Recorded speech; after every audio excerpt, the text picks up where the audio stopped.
Reports are emerging that a rift is widening amid growing tension between Prince Harry and King Charles. For years, the title had survived distance, anger, accusations, and a family fracture that seemed impossible to repair. Then came the document Harry had feared most. Charles did not issue another warning. He did not request another private conversation. He picked up the pen and signed. In one decisive moment, the Duke title his younger son had fought desperately to preserve was stripped away, turning a bitter royal dispute into an irreversible family reckoning. Before we go deeper into what this really means for the royal family, make sure to subscribe so you don't miss a single update. Charles kept the pen in his hand after the signature was complete. The aide beside the table did not dare fill the silence. The royal order, a formal written command carrying the monarch's authority, lay open after months of private discussions about Harry's dukedom and the duties tied to it. This was not another warning. The king had personally authorized the removal, making the wound far more intimate. The monarch finally lowered the pen and closed the folder. For several seconds, he stared at the cover as though it contained the weight of what he had done. Harry was not an abstract problem inside a briefing file. He was his younger son, and Charles had crossed a line he resisted, because once the title disappeared, private affection could not erase the institutional consequence. He remained seated, visibly grieving. Harry received confirmation away from the palace and read it twice before answering anyone. Disbelief came first, then anger. The Duke title, the formal rank that remained one of his strongest visible connections to royal life, was no longer his, and the message said the change had taken effect. He set the phone down, picked it up again, and asked for the wording to be read back, searching for an escape. The shock deepened when advisors explained the prepared file. Palace officials had mapped which styles, references, and formal privileges would disappear, and which family connections would remain untouched. Nothing had been improvised. More painful still, Charles had refused to pass the final responsibility to anyone else. Harry could blame procedure, advisors, or palace pressure, but not escape the fact that his father had signed. That detail changed everything. The signature was the visible ending, but the real story lay behind it. A father divided between love and duty, a younger son fighting to preserve a symbol of belonging, and William watching the dispute move toward the monarchy he would one day inherit. But behind that single signature stood years of resentment, and two brothers who had come to see Harry's title in completely different ways. The title was never simply a collection of words. To Harry, it represented the final visible connection to the royal life he had left behind. To William, it had become something far more complicated. A symbol tied to an institution Harry continued to criticize from outside its walls. And caught between them was Charles, a father forced to decide whether protecting one son's connection to the crown was slowly weakening the future entrusted to the other. Harry had understood the emotional weight of the dukedom long before the final order reached him. After stepping away from senior royal duties, the title remained one of the strongest public links to the world that had shaped his entire life. A dukedom is a high-ranking royal title granted by the monarch, carrying public identity and historical meaning even when the person holding it no longer performs senior duties. Losing it, therefore, felt far more personal than losing a line on official paperwork. The younger son admitted as much during a private conversation with a trusted confidant. He said that removing the title would make it feel as though everything before his departure had been pushed aside. The ceremonies, the responsibilities, the years of representing the crown. His anger was obvious, but underneath it sat something harder to admit: fear. Harry had built a new life outside the palace, yet part of him still believed this title proved that the old life had not completely rejected him. Charles carried a different kind of pain. Before William arrived for a private discussion, the king stood alone with an old family photograph in his hands. It showed a time before the split became public, before every disagreement seemed to carry institutional consequences. He studied both sons, then quietly placed the photograph face down. Whatever decision came next would be remembered as an act of monarchy, but he knew Harry would remember it first, as something done by his father. William entered already knowing the argument had changed. As heir, the person expected to succeed the reigning monarch, he could no longer view unresolved royal status as something Charles alone would manage forever. The prince had stopped pushing for another emotional reconciliation over the title. Instead, he wanted clarity. Every year of uncertainty, in his view, simply transferred the same conflict closer to the reign he would eventually inherit. Harry had never truly believed his father would go all the way. He expected warnings, restrictions, perhaps another painful conversation, but not formal removal. Charles understood that assumption better than anyone. It was partly why he had hesitated for so long. The younger son believed emotion would always stop the king at the final line, while William increasingly believed that same hesitation was becoming the problem. The family had survived anger before. They had survived distance, public criticism, and private disappointment.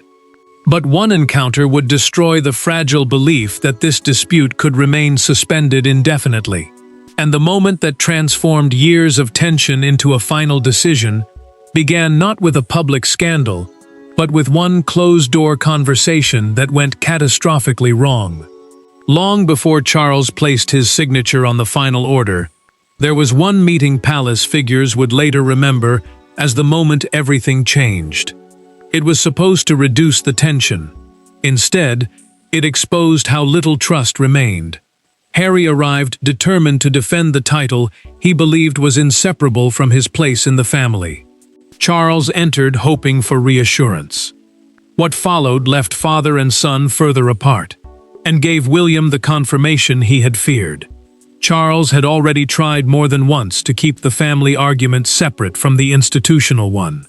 He wanted Harry to remain his son, without every private wound becoming a royal dispute. The meeting at Clarence House mattered, because it was meant to create one final boundary before harsher action became unavoidable. A dukedom, in this context, was not merely a family label, but a formal royal rank, tied to public identity and the crown's wider reputation. Harry sat across from his father knowing exactly why the conversation had been arranged. The king placed a written assurance between them and asked for one thing: a commitment that the title would not be used in future commercial or political disputes involving the monarchy. The document was simple in purpose, but emotionally explosive. Charles believed it could protect the institution without destroying the family link. His younger son saw something entirely different: a condition placed on a title already given to him.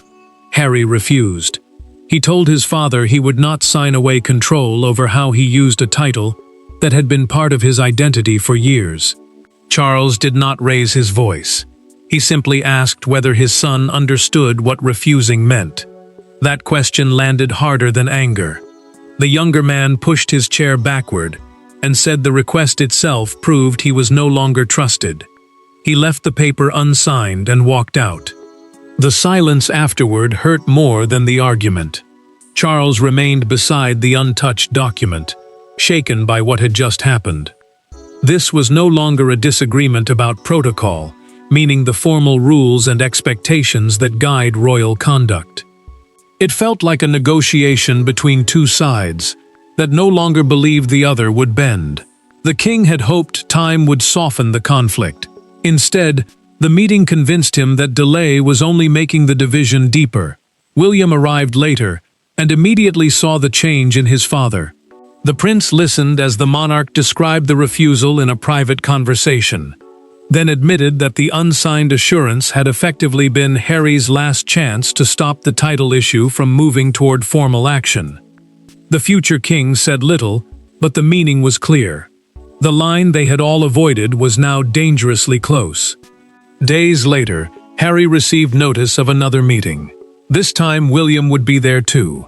The unsigned paper remained on the table, but when Harry next faced his father and brother together, the argument would no longer be about preventing a decision. It would be about surviving one. There were no cameras, no public statements, and no crowd outside the door.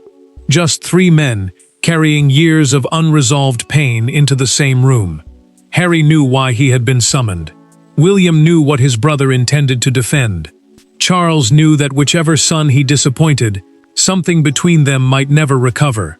Then Harry looked directly at his father and made the plea he had been saving for the final moment. Harry began carefully, but the restraint did not last. He told Charles that removing the dukedom would feel like rewriting their relationship through royal paperwork, turning years of family history into a formal act of separation. A dukedom was more than an honorific here. It was a royal rank carrying public identity and a visible connection to the crown. The younger son insisted that leaving senior duties had never meant surrendering his place as a son, and he could not understand why the institution now seemed determined to make the distinction feel personal. William answered without raising his voice. He told his brother that family identity and institutional status were not always the same thing, especially when the monarchy itself was being pulled into repeated conflict. As heir, the prince would one day inherit responsibility for the systems surrounding those titles, which meant the uncertainty could not simply be pushed forward forever. Harry turned on him immediately. The anger came fast. He accused the future king of wanting this outcome more than their father did. Charles lifted a hand and asked both sons to lower their voices. The king looked from one to the other, visibly caught between them, but Harry was no longer willing to soften the moment. He stood and said, "You cannot ask me to accept this as though it means nothing." The words hung there. His father stayed seated before answering that it meant precisely the opposite. It mattered enough that he could no longer avoid making a decision. The room changed after that. Charles told Harry that the process had moved beyond another private disagreement. A final order had already been prepared, meaning the formal document required to put the decision into effect was ready and waiting only for the monarch's authorization. The younger son stared at him, trying to understand whether this was still a warning or whether the outcome had already been chosen. Harry left with one belief still intact. His father might hesitate at the final second. He had seen Charles delay before. He had watched emotion interrupt hard decisions more than once. That small hope was enough to keep him from accepting that the battle had ended. William stayed behind after the door closed. The prince did not celebrate. He waited until his brother was gone, then turned back toward his father with a different argument entirely.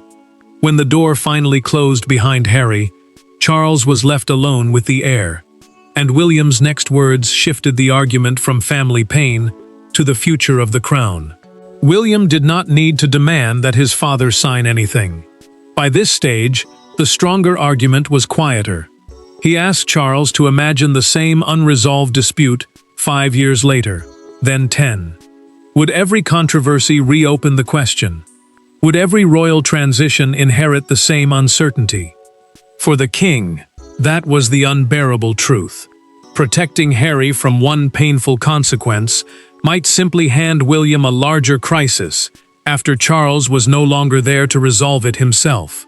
William sat opposite his father after Harry had gone and chose his words carefully. He said he did not want revenge, punishment, or humiliation. He wanted one rule that would mean the same thing no matter who carried the title. The prince was thinking beyond the present reign because, as heir, he would eventually inherit responsibility for the monarchy and every unresolved question attached to it. To him, delay was no longer kindness. It was simply moving the problem forward. Charles reacted sharply when the argument began to sound too clinical. He reminded his elder son that they were not discussing an abstract case or a difficult advisor. They were talking about Harry. The king's voice carried the frustration of a father who had already watched one relationship become defined by distance. William lowered his own voice and answered that the younger man was his brother too. That was precisely why none of this felt like victory. The silence that followed carried more weight than another argument. A final briefing had already made the danger of delay clear. If Charles refused to decide now, the title question would return to private negotiation, fresh conditions, new objections, and another cycle of uncertainty. The monarch had spent years trying to avoid exactly that. Every postponement protected Harry temporarily, but it also made the eventual decision heavier. William finally said what he had been holding back. "If you leave it unresolved, it becomes mine one day." The words were not a threat, they were a warning. The future king looked at the unsigned folder between them, then back at his father.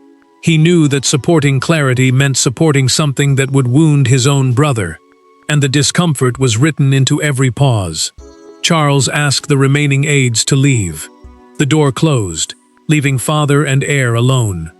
For several minutes, neither spoke. Then the king reached for the folder and called for the prepared order, the formal document that would turn the decision into action. Nothing about the moment felt triumphant. William had gained the certainty he believed the crown needed, while Charles was about to lose something far more personal. The argument was over. Now came the part Harry had hoped never to face. The morning when the title stopped being something he could defend and became something he no longer possessed. The cruelest part of losing a title was not the announcement itself. It was the ordinary morning that followed. Messages arrived. Advisors began changing language. Headlines abandoned the styling Harry had carried for years.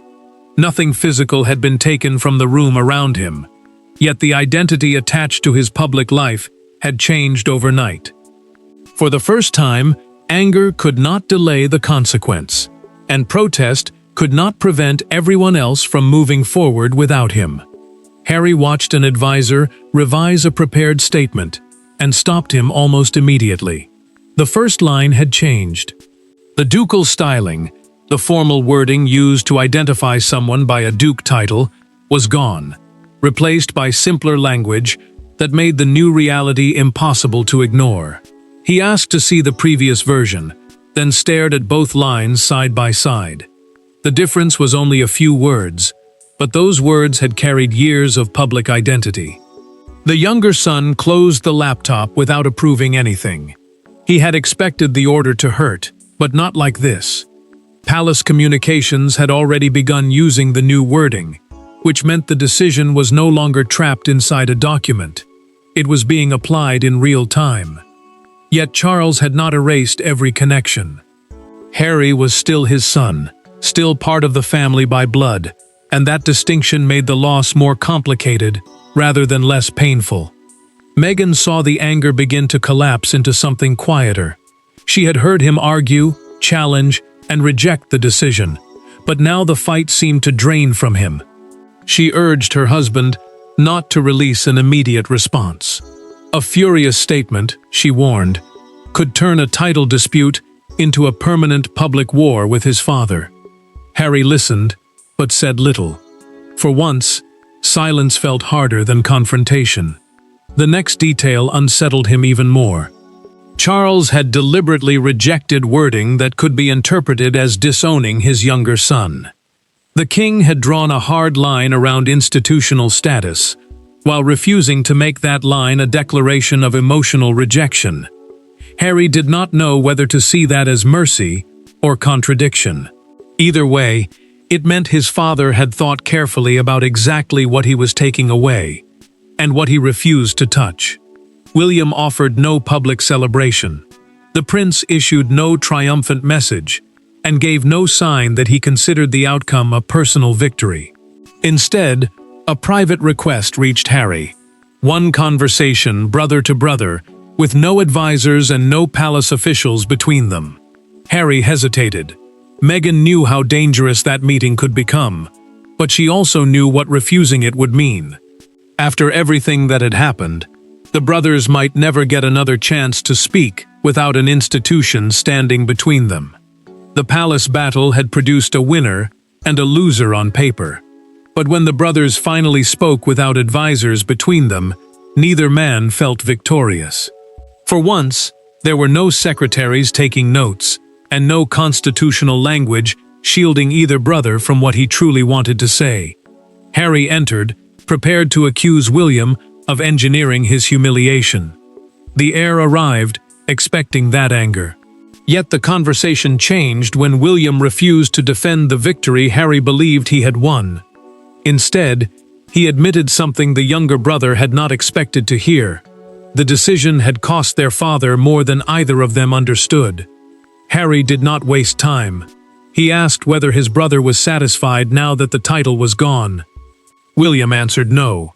The prince said clarity had become necessary, but necessity was not the same as triumph. He had pushed for a decision because the uncertainty could not continue into another reign. Yet watching Charles move against his own younger son had given him nothing to celebrate. The distinction mattered because Harry had entered the room believing this was exactly the outcome his brother had wanted. William leaned forward and told him what happened after the order was signed. Their father had remained alone for several minutes after everyone else left. The king had not looked relieved.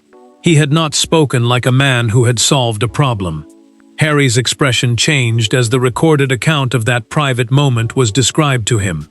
Until then, he had imagined Charles closing the folder and moving on. Hearing otherwise forced a more painful possibility into the room. His father had acted despite the hurt, not because he felt none. The younger brother stayed quiet, and the silence gave William room to reveal something else. Charles had rejected harsher proposals that would have expanded the punishment beyond the title itself. The final order was deliberately narrow. It removed the dukedom but refused to turn that institutional boundary into a wider act of family exclusion. The king had drawn one hard line, and then stopped. Harry looked down, still angry, but the shape of that anger began to change. He could no longer tell himself that the decision proved total rejection. It was still a loss. It still wounded him. But it was not the same as being erased as a son or brother, and that difference complicated the simple story he had been ready to tell the world. William slid a glass of water across the table after a long pause. Harry took it without thanking him. Nothing between them was repaired, but neither man pushed the conversation toward another fight. The younger brother finally agreed not to issue an immediate public attack. He would say nothing that night. Harry chose silence for the night, but outside that private room, the rest of the world was already preparing to give the decision its own meaning. By sunrise, the family's private fracture belonged to everyone. Commuters saw it from newspaper stands. Broadcasters opened with it. Crowds stopped beneath television screens as commentators debated whether Charles had protected the monarchy or deepened the wound inside his own family. Yet one image captured the entire story more powerfully than hours of discussion. Father and son printed side by side, separated by a headline declaring that the title battle was finally over. Harry saw the first wave of coverage and refused to appear publicly. His silence became part of the story almost immediately. Some read it as restraint. Others called it shock. A few treated it as exhaustion after years of conflict. The wider argument split just as sharply. One side saw the removal as overdue clarity for an institution that could not leave royal status permanently unresolved. The other saw a father using the authority of the crown against his own younger son. Charles received the morning briefing without changing his decision. Palace staff kept the official response deliberately brief, making clear that the signed order was final and not another stage of negotiation. The king listened as advisors described the scale of reaction, then asked only one question. Had Harry released a statement? When told no, he gave a small nod. His concern was not whether the criticism would damage him, it was whether his son would answer with fury. Outside Buckingham Palace, one fictional morning edition came to define the day. The front page carried a split photograph of Charles and Harry beneath 4 enormous words. The title is gone. People held copies up as television crews described the order as the most personal royal intervention of the reign. The phrase moved rapidly through broadcasts because it reduced years of private conflict to one brutal public fact. Harry watched that headline spread before finally approving a statement. Advisors expected anger. Instead, he acknowledged the decision in controlled language and avoided attacking his father personally. The choice mattered because a public accusation against Charles could have transformed the dispute into another lasting family war. His restraint did not mean acceptance, but it proved the private conversation with William had changed something. The monarch heard the wording through a documented palace briefing and visibly relaxed. He did not mistake silence for forgiveness, and he did not reconsider the title. But Harry had chosen not to burn the remaining bridge between them. That small act altered the emotional balance of the story. The title had been removed, the world had reacted, and the arguments were exhausted. What remained was something far harder to govern: what Charles and Harry would mean to each other after the crown had finally drawn its line. In the end, there was no dramatic reversal. Charles did not withdraw the order. Harry did not regain the title. William did not apologize for believing the monarchy needed a boundary. The decision remained exactly where the king had placed it, with his signature beneath it. But the final meaning of the story was larger than a dukedom. It revealed how a family can lose one form of connection without necessarily surrendering every other bond that once held it together. Harry finally stopped treating reversal as the only acceptable ending. The title was gone, and the formal decision remained untouched. A dukedom, in this story, was a royal rank carrying public status and institutional meaning, but it could not define every part of a person's life. The younger son admitted privately that fighting forever would allow the dispute to control everything that came next. He still disagreed with his father, but anger was no longer enough to keep the battle alive. Charles made no attempt to reopen negotiations. The king knew that doing so would undo the clarity he had imposed and pull the family back into the same cycle of argument. Yet he also refused to let the order become a declaration of emotional banishment. After the public storm quieted, he sent Harry a short private message with no mention of titles, duties, or palace language. It was simply personal. A father reaching toward his son after choosing the crown. Harry read the message twice. He paused before replying, because answering meant accepting something difficult. The decision could remain permanent, without every human connection becoming permanent loss. He sent back a brief response. It was not forgiveness, it was not reconciliation, but it was enough to show that the door between them had not been sealed shut. William accepted the new reality with less satisfaction than he once imagined clarity would bring. The prince had wanted the uncertainty ended, because one day the monarchy would become his responsibility. He had achieved that, but he also understood the cost. His brother had been wounded, his father had carried the pain of signing, and the future king had learned that institutional order could come without emotional victory.